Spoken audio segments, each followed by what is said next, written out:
Vamos a seguir adelante con esta segunda parte de esta tercera parte o sea, el tercer video de la segunda parte de esta serie para completarlo. Vamos a seguir viendo, estábamos diciendo, viendo, ¿no? Cómo en Juan, el Evangelio de Juan, al final de cuentas nos dice que somos engendrados, no de voluntad de carne, ni de sangre, ni de voluntad de varón, sino somos engendrados de Dios. Y seguimos con este asunto, ¿no? Él por eso se hizo, este verbo por eso se hizo carne, para poder llegar a hacer a que esta operación interna él pudiera realizarla legalmente, ¿no? Entonces él primero solucionó el problema legal, porque Dios es un Dios legal, Dios es un Dios que no viola la legalidad, ¿no? En Juan 1:29 leemos lo siguiente. Dice, cuando Juan el Bautista estaba bautizando y vino Jesús al bautismo de Juan, él le dijo algo. Él dice, en el versículo 29, dice: el siguiente día vio Juan a Jesús que venía a él y dijo: he aquí el Cordero de Dios que quita el pecado del mundo. ¿No? Aquí nos muestra que Jesús quitaría el pecado del mundo. El Cordero de Dios era una expresión muy común para los judíos, porque ellos, por ejemplo, tenían el cordero, digamos, por ejemplo, el cordero del día de la expiación, y él era sacrificado, ¿no?, por los pecados del pueblo, para quitar los pecados del pueblo. Pero aquí, ese Cordero de Dios quitaría el pecado del mundo, y en Hebreos habla de que de una vez y para siempre lo haría, ¿no? Entonces él solucionó el problema legal, porque una vez el corazón está limpio, el Espíritu Santo podría venir, las arras de la promesa del Señor podrían llegar a nuestros corazones. Y no solamente solucionó el problema legal, sino él vino y trajo una solución al problema genético, ¿no? Podemos leer en Juan 1, como hemos leído ya en Juan 1:13, que dice, desde el 12, más a todos los que le recibieron, dice, a los que creen en su nombre les dio potestad de ser hechos hijos de Dios, los cuales no son engendrados, dicen, de sangre, ni de voluntad de carne, ni de voluntad de varón, sino son engendrados de Dios. Entonces él vino a hacer una operación de engendramiento, no sé cómo se llama, ¿no? Pero él engendró a nosotros, ¿no? En Juan 1:33, el mismo Juan dice: yo no le conocía, dice, hablando de Jesús, pero el que me envió a bautizar con agua, aquel me dijo: sobre quien veas descender el Espíritu y que permanece sobre él, este es el que bautiza con el Espíritu Santo, ¿no? Jesús iba a ser el que bautiza con el Espíritu Santo, ¿no? Y después también, por ejemplo, en Primera de Pedro, estoy tratando de mostrarles que Jesús vino a solucionar un problema genético, y que el problema de la salvación es un problema de cambio de naturaleza.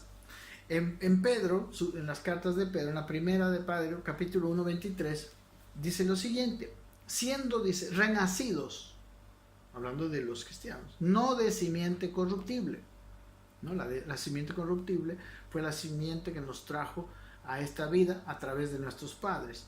Dice, sino de incorruptible, por la palabra de Dios que vive y permanece para siempre, ¿no? El verbo, el logos, es la misma palabra. En el principio era el verbo. Y aquí dice, por la palabra de Dios que vive y permanece para siempre. Dice, por medio de las cuales nos ha dado preciosas y grandísimas promesas, para que por ellas, dice, llegaseis a ser participantes de la naturaleza divina. Amén.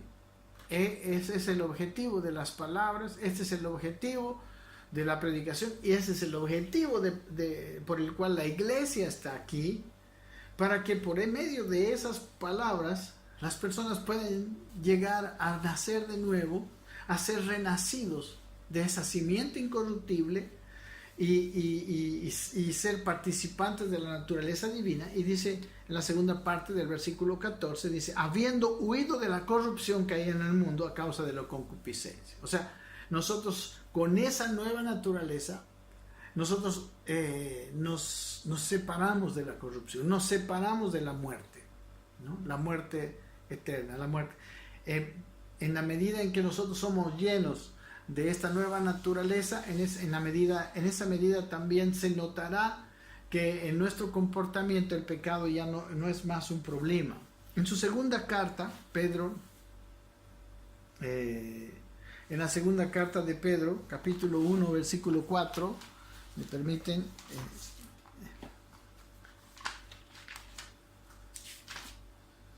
dice así, está hablando, desde el versículo 3 les voy a leer, dice, como todas las cosas que pertenecen a la vida y a la piedad nos han sido dadas por su divino poder,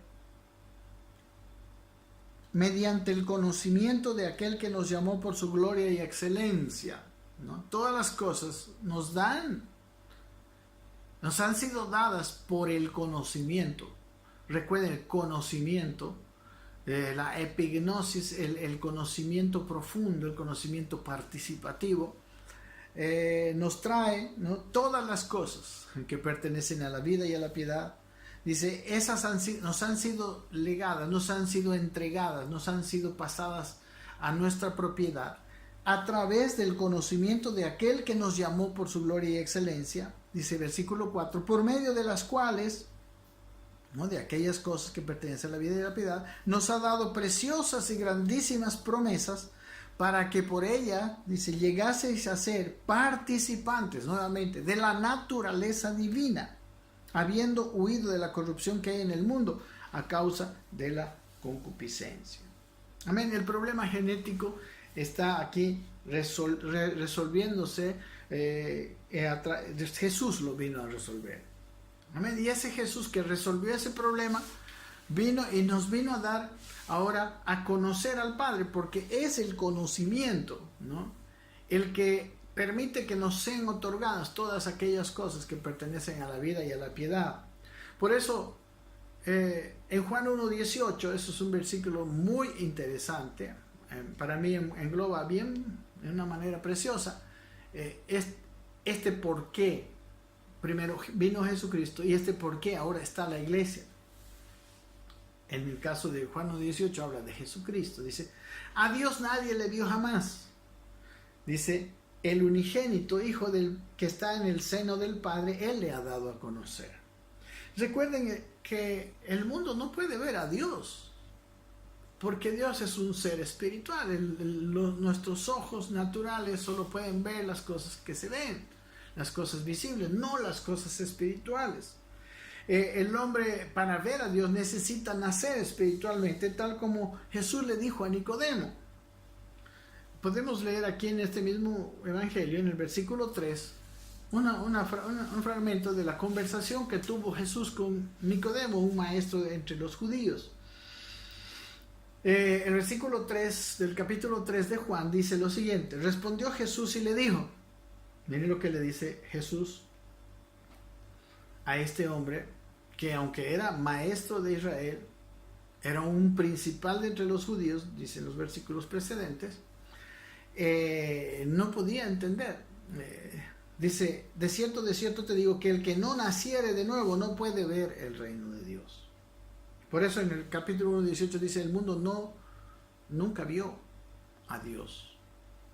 Y aquí dice, para ver a Dios, o sea, no puedes ver a Dios si no naces de nuevo. Nicodemo todavía estaba en pañales en la revelación, y su respuesta en el versículo 4 es muy interesante. Dice, Nicodemo le dijo, ¿cómo puede un hombre nacer siendo viejo? ¿Puede acaso entrar por segunda vez en el vientre de su madre y nacer? él como que estaba preguntando de que el hombre tendría que nacer otra vez físicamente, ¿no? El entendimiento era ese, y yo no lo culpo a Nicodemo. Pero Jesús le saca de este error, sigue la conversación, versículo 5. Respondió Jesús: de cierto te digo que el que no naciere de agua y del Espíritu no puede entrar en el reino de Dios. Amén. Dice versículo 6, lo que es nacido de la carne, carne es. O sea, nacer de tu mamá, ya naciste, ese es el nacimiento de la carne. Pero dice, y lo que es nacido del Espíritu, Espíritu es. O sea, hay algo que te falta. Tú has nacido de la carne, no tienes que volver a entrar en el vientre de tu madre. Pero lo que tú tienes que hacer es nacer del Espíritu. Hay un nacimiento del Espíritu que se requiere para que tú puedas ver el reino de Dios, como dice Juan 1:18. Pero para poder ver el reino de Dios, para poder nacer del Espíritu, como hemos leído en Juan 1:12, primeramente tienes que creer en Él y tienes que recibirle. ¿Y cómo vas a creer en Él si no lo puedes ver? Lo tendrías que ver. En el tiempo de Jesús, tendrías que haber conocido a Jesús. En el tiempo de hoy, deberías verlo a través de la iglesia. ¿Ok? Porque la iglesia se supone que ve a Dios. Porque lo que dice Jesús a Nicodemo, le dice, si no nacieres de nuevo, no puedes ver el reino de Dios. También implica que si él nacía de nuevo, podría ver a Dios. O sea, ningún hombre le vio jamás, ningún hombre hijo de Adán, porque está muerto, como dice el versículo 1 del capítulo 2 de Efesios, vosotros estabais muertos en vuestro delito. Está muerto a la visión de Dios. Espiritualmente no puede ver a Dios hasta que no nace de nuevo. Pero para nacer de nuevo necesita un referente físico, un referente natural. Por eso también es la misma razón por la cual Dios se hizo hombre. Porque Dios en forma de Padre, en forma de Dios, no podía revelarse al hombre. Por eso tuvo que venir de su madre María y nacer. Pero Él se fue también, en cuerpo y alma fue ascendido al cielo después de resucitar. Y ahora Él dice que, el apóstol Pablo dice que la iglesia es su cuerpo. La iglesia es la muestra física hoy del Jesús espiritual, del Cristo, ¿no? Jesús es la parte humana y Cristo es la parte, el ungido es la parte espiritual. Entonces aquí le dice, lo que es nacido de la carne es carne, lo que es nacido del espíritu es espíritu, ¿no? Y como hemos visto más adelante, ya llegando al versículo 12, él dice que necesitamos creer y necesitamos recibirle, ¿no? Y dice, porque Él amó de tal manera al mundo, dice que ha dado su Hijo unigénito, para que todo aquel que en Él cree no se pierda, mas tenga vida eterna. Esa vida eterna es la vida que uno recibe al renacer, al nacer de nuevo. Nace ahora otra vez del Espíritu. En la muerte que tuvo Adán después de pecar, fue la muerte del Espíritu, la muerte a esa vida eterna. Pero hoy se nos ofrece la vida eterna a través de la fe, ¿no? Y nosotros nacemos de nuevo. Amén. Lo que es nacido del Espíritu. Espíritu es. Hoy somos seres espirituales. Lamentablemente, muchas cosas se hacen en forma natural en la iglesia. O sea, en forma solamente natural, ¿no? O sea, nosotros hacemos cosas espirituales a través de nuestra vida natural y nuestra vida natural. O sea, tenemos las dos naturalezas y las dos naturalezas se manifiestan todo el tiempo. Pero la parte que viene de Dios a nosotros es la parte que tiene su origen en lo espiritual. Amén. Entonces, en versículos 14, para terminar esta segunda parte de la enseñanza, dice, versículo 14 de este mismo capítulo. Y como Moisés, dice, levantó la serpiente en el desierto, así es necesario que el Hijo del Hombre sea levantado, ¿no? Haciendo referencia a que cuando los israelitas habían sufrido el juicio y eran mordidos por las serpientes, Dios le mandó a Dios le mandó a Moisés a que levante una serpiente de bronce en lo alto, y cuando los israelitas eran mordidos por la serpiente y miraban a esa serpiente de bronce puesta encima del palo, ellos eran sanados. Esto usted lo puede ver en el libro de Números. Entonces él hace también una referencia a ese pasaje de la Escritura, ¿no? En el Antiguo Testamento. Dice: así como Moisés levantó la serpiente en el desierto, así es necesario que el Hijo del Hombre sea levantado. O sea, si no hubiera sido levantada esa serpiente de bronce en el desierto, los israelitas hubieran muerto, porque eran picados por las serpientes que estaban en todo el campamento. Pero aquel que era picado y tenía como sentencia de muerte, miraba la serpiente de bronce y inmediatamente era sanado. Como un gran símbolo de lo que ahora sucede al nosotros creer en Jesucristo.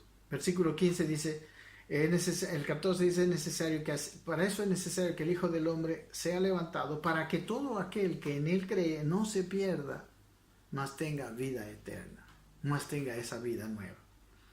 Versículo 16 dice, porque de tal manera amó Dios al mundo que ha dado a su Hijo unigénito, para que todo aquel que en él cree no se pierda, mas tenga vida eterna. Esa vida eterna no es esa vida que yo tendré después de morirme, ¿no? En la eternidad. Sí la tendré, pero esa vida eterna es una vida que comienza aquí. Y en realidad uno de los graves problemas de la iglesia es que la iglesia se nos enseñó que esa es la vida que vamos a tener allá, cuando el plan de Dios es que esa vida que ya tenemos en el momento de nuestra salvación sea desarrollada ahora, para vivir una vida ahora y para poder representar a ese Dios y para poder presentarlo, porque el mundo tiene que ver a Cristo en nosotros, tiene que ver a Dios en nosotros, para poder ellos empezar a tener esa fe, ¿ok? Y ellos también ser participantes de esa misma gracia que nosotros hemos recibido. Muchas gracias. Este es el tercer videíto de la segunda parte del estudio. Ahora vamos a entrar en la tercera parte. Gracias.